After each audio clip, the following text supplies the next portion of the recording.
So I guess you could say there was obedience and sacrifice. um, because sometimes you don't necessarily have to hear it. It's a nudging in your spirit to just do. And that's the obedience of, because if you don't do it, it's like you're grieving the spirit and what you know you should do. Um, and I was making a sacrifice of time with my own children just because I knew that they understood. But just because they understood don't mean that they necessarily wanted to share their mom all the time. But I salute my sons for having the kind of hearts that they did to not even complain about it, you know? But there were many times that I did cry because it's like they grew up. I'm trying not to cry right now because they grew up so fast. And it's like every year it seemed like I was saying something is going to be different, something is going to be different, something is going to be different. And even though God was making a way, it was still a struggle. It was still the toiling of. And it's like, what is this really about? Because I always knew that if you pay your tithes, you know, it's going to get better. You know what I'm saying? And even though, like I said, he made a way, and there were certain things that did happen, where I remember one year where things were a little bit special, and I can't remember if it was the electric bill or gas bill, before several months straight, like my balance was zero, and I was just like, I'm not gonna call him and ask him why. I'm not gonna call him and ask him, you know. And blessed God, but a couple of years ago, God began to deal with me in a way that didn't really make sense to me. I had gotten introduced to the prophetic realm some time ago, when I was introduced to Pastor Stallings, and then I began to go to some services that she invited me to, and eventually I ended up going to her church and joining there, and I'm understanding a little bit better now why God had me, why he orchestrated things in that manner, because the way that I met her had nothing to do with church, you know. It was through, you know, her family, and that introducing me to that, I didn't realize that he was introducing me into something that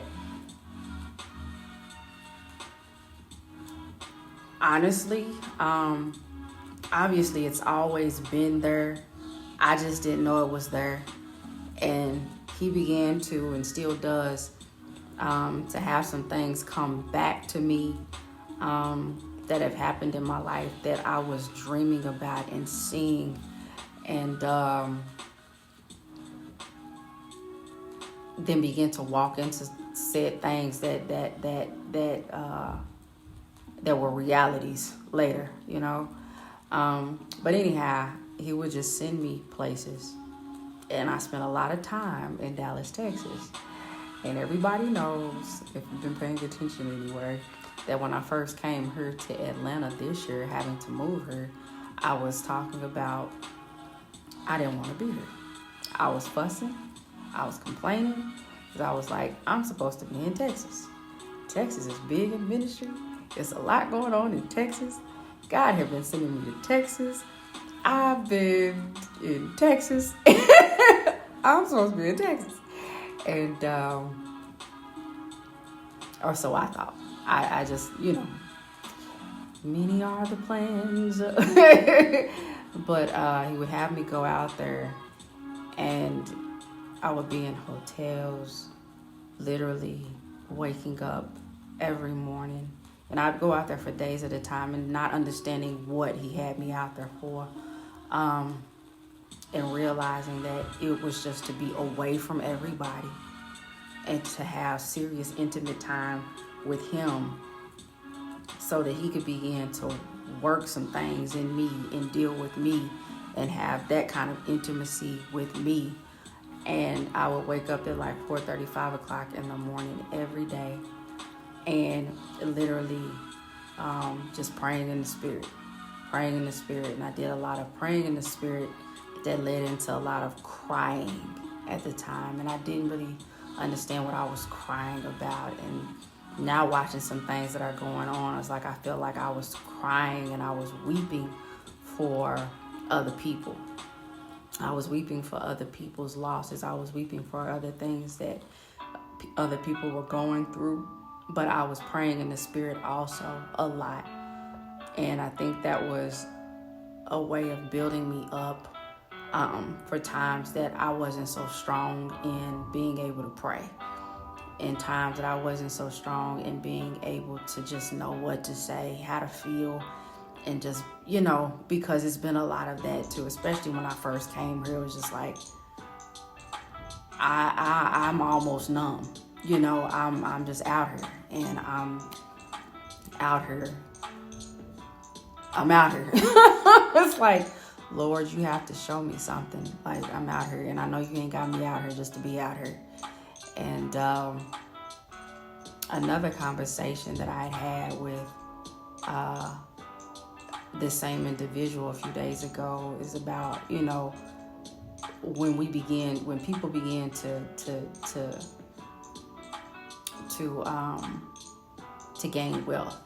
Because I said, God has been showing me different things out here as far as, different areas and different spaces, and helping me to expand my thinking and not to think so small, because I've always equated, humility with thinking small and just barely getting by.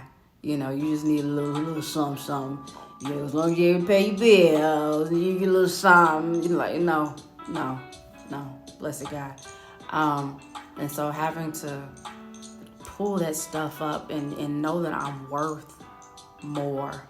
I did so much stuff for free that people got angry when I decided to try to even pursue, doing something elsewhere to where I could make money. And I would start to feel guilty, like, dang, am I not supposed to, make money? And I'm like, but this is a skill set. You know what I'm saying? Blessed God. But had a conversation with him about that. And me personally, I don't know if everybody else feels this way, and this may not be for everybody. As he had mentioned something about, some people don't need to have, a lot of wealth right away, because it will have them kind of getting laxed on what they should be doing and need to be doing, and just not wanting to do anything. And I was just like, yeah, some people are. As for me, no. I believe myself and those who are kingdom minded, like, God is, I believe, strategically lining us up for wealth to come to us so that we can do and not have to worry about how to pay this or how to pay that, the toiling of that, the toiling of this, but to have what we need, to have that handle so that we can go here, we can go there, we can start this, we can do that, we can be hands-on here. And not that we can just be in 10, 15 different places, but that we can be where he wants us to be, doing the thing that he wants us to do in the communities that he wants us to do it.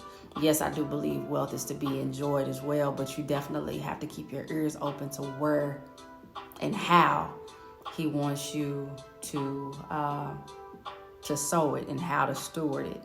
And I know with me, what has been placed in my hands, I've had to sow.